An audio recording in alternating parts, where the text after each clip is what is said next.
Aloha, Larry. Wonderful job today. What we're going to do is we're going to take the first minute or two to talk about how to practice the practice of practicing.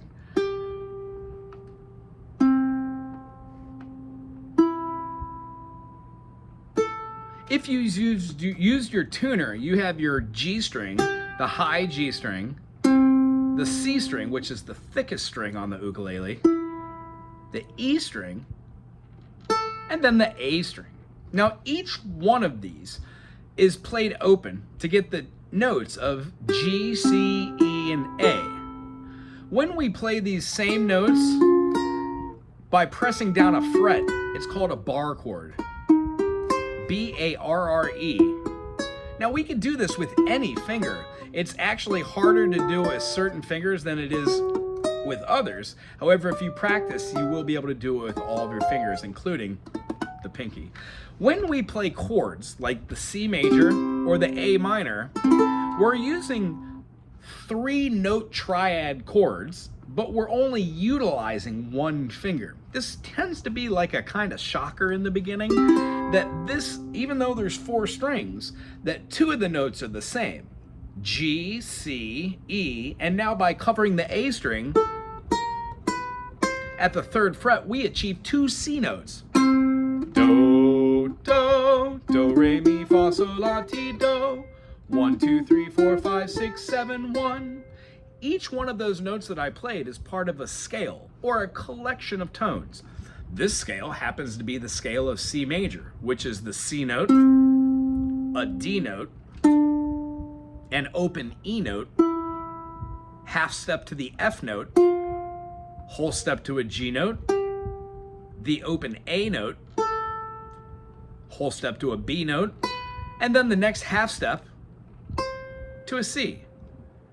C to D is a whole step, D to E is a whole step, E to F is a half step, F to G is a whole step, G to A is a whole step, A to B is a whole step, and B to C is a half step. E to F, B to C, natural half steps, minor seconds, the smallest amount of space between intervals. When we play a C note, and then a C sharp, a D, an E, and an F note, we've represented 5 notes in a chromatic scale. Moving up to the note we left off with, and repeating,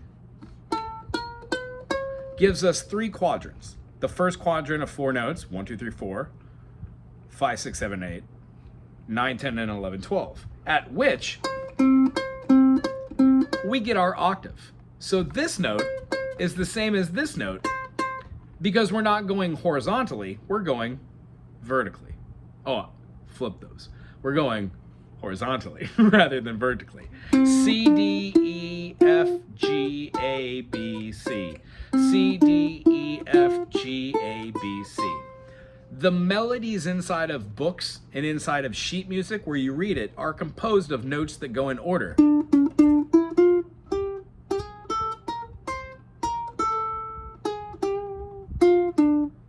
Those are notes that are individually played. A single note combined with another note, makes a chord. 2 harmonies that interact with each other. Some chords are happy, some chords are sad. Some chords build a lot of tension, some chords build a lot of tension. They're called major, minor, augmented, and diminished. The concept of augmented means to go up in a half step, and the concept of diminished means to go down in a half step. So when we play this C note, if we were to diminish it, we would be going down by a half step. If we play that same C natural note, and rather than going flat or diminishing it, we go sharp and we augment it, we would have a C sharp. There is a way to know that notes have 2 names. That's more of an intermediate thing, and the way we learn that here, with us, is to do one of 2 different methods.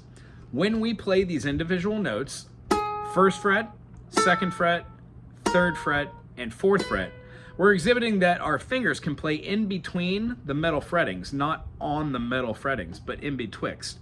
By playing 1 note, 2 note, 3 note, and 4 note, we then can move a finger up and drop the finger down on the string we just played to mute it, and then utilize our pointer finger to play the string we are now currently trying to play. The whole purpose of spider exercises are to become familiar with the distances between strings, and then when we get to the top, go down to the bottom. And if we functionally are able to go at this speed in about 2 or 3 weeks, that means that we should skip to playing another note besides a quarter note, which has 1 beat. We would play 1/8 notes. Sometimes we would do triplets. Even if we added 1 more note to make it 4 notes, 1, 2, 3, 4, we would have 16th notes. 1 E and a 2 E and a 3 E and a 4 E and a... This way we're learning how to play different notations that are derived around this concept. When we play a whole chord, 2, 3, 4, 2, 3, 4. We're exhibiting that we can play the C note, which is over the top of a C, E, G, which gives us a C major, 3 notes. The next chord in this evolution of the C major, which has no sharps and flats, is to play what looks like your F major chord and put down a 3rd finger. Now, you've got wonderful fingers, so maybe try and play both of these notes together while playing that top note, and you get a D minor. Otherwise, the only string that should be open is the A. We should have a finger on the F note, finger on the A note, and finger on the D note. When we take this chord and we move this finger going up over here, lay down, we get E minor. The constant idea is this chord can go up, move a finger, and then move a finger, push that up. That's our E minor. There are a multitude of ways to achieve and play this E minor, either with the first fingering group or the second fingering group, depending on how you're doing your teetering totters. Or you can play a G major, add the E note, and by putting that pinky there, it just covers that note. It doesn't matter if that finger's there or not. The next note we have after C major, D minor, E minor, we have an F major. Now the F major looks just like the D minor, but we don't play that note. We just keep it open. We have the notation of F, A, C, because we drop the D, we drop the G and we drop the D, F, A, C. After F major, which has a leader finger on the F and plays the A, we take our finger and put it on the C string at the 2nd fret. This note plus the note all the way up top, or bottom as you would like to say, would be the B note. D, B, and then we wrap our finger all the way around for the G, G, B, D. This triad makes a G major. Now again, we practice the C major, the D minor, the E minor, the F major, the G major. This brings us back to one of our 2 easy chords, the A minor and the C major. The A minor and the C major share the same key signature. They possess no sharps and flats. So when you say C major, we say C major, D minor, E minor, F major, G major, A minor, B diminished, C. When we play the A minor scale, they're the same chords, we just start from the 6th. A minor, B diminished, C major, D minor, E minor, F major, G major, A minor. It's just a different way of looking at the same collection of 7 notes. One has a happy sound, one has a sad sound. Our concept of playing these chords, C major, D minor, E minor, F major, G major, A minor, and then lastly, this chord, the B diminished, has a very special place. Now, we didn't have time to talk about this, but I wanted you to know that whenever you take any of these chords that have 3 notes as a triad, but have a 4th note in it, what we find is this extra C note can be moved down a half step or diminished for a B. This chord's called a C major 7. On my channel, there are thousands of chords. You don't have to learn them all. In fact, you only really need to learn these 7. But knowing how to play a C major, then a C major 7, and then a C dominant 7 into an F is somewhat necessary to play Something in the Way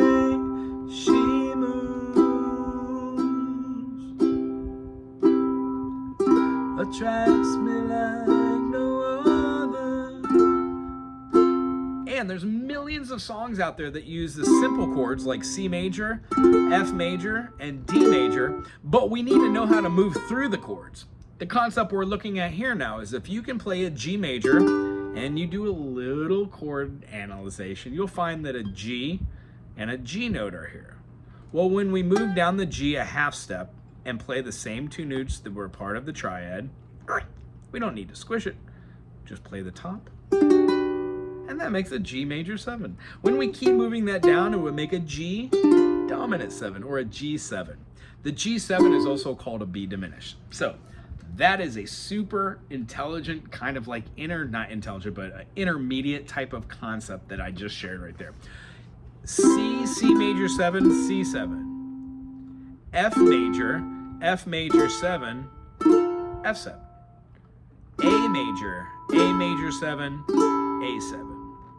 D major 7, D7. The constant idea is if you have 4 notes and you can move down 1, it'll be the root. That'll make up your 7 chords.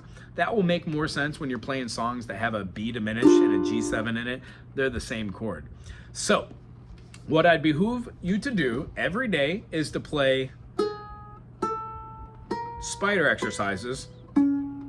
Go about this slow in the beginning, not trying to really race anywhere. And then the last thing that I would suggest is trying to do the teeter-totters. After you get really good at doing these spider exercises, you should be able to jump. This should be about the fastest you ever really need to play as far as individual notes. That'll lead us to be able to do some sort of melodic things later on down the road. So, having said that, what I'd love for you to do is be able to play your chords like a C major with all the different fingers. As I said, like with the C major and the A minor, it doesn't make much sense because it's easy with one finger. But as you saw at the end, the whole reason for teeter-totters are to move shapes that you already know, like the A minor or the F major, and then be able to move those up. When you do that, you have 2 fingers over here doing nothing, and then these 2 fingers don't allow you to jump backwards and get the notes you just opened up.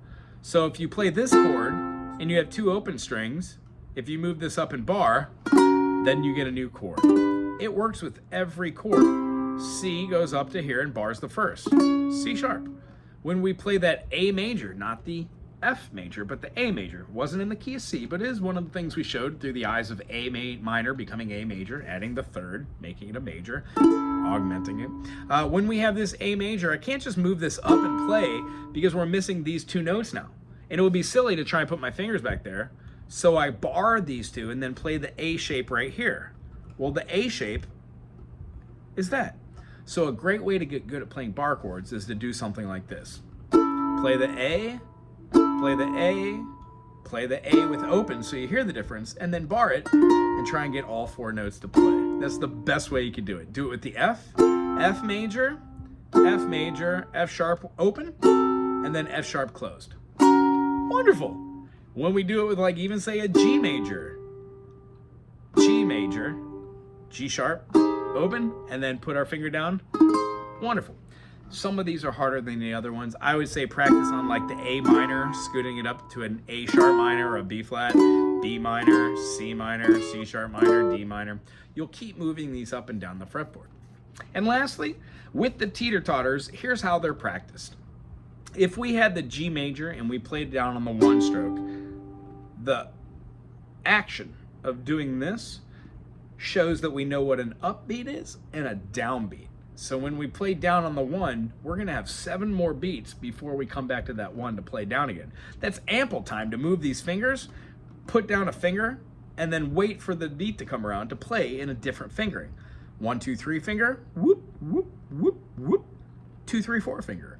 Pointer finger, middle finger, ring finger, no pinky. Middle finger, ring finger, pinky. 1 and 2 and 3 and 4 and. When we do this and we lay down a finger on each one of the downbeats, that means that we're accounting for each one of the beats. So for chords that have 2 fingers, it will be a little different. 1 and 2 and 3 and rest and and 2 and 3 and rest. And each one of these gives us the opportunity to keep our hand moving and then play on the 1, thusly creating perfect rhythm over here with our hand going up and down, and then giving our fingers a little bit of time to get associated with the different fingerings. So when we do move them, we can move them up with the bar chord, B-A-R-R-E. I really appreciate you coming here today. I love having new students.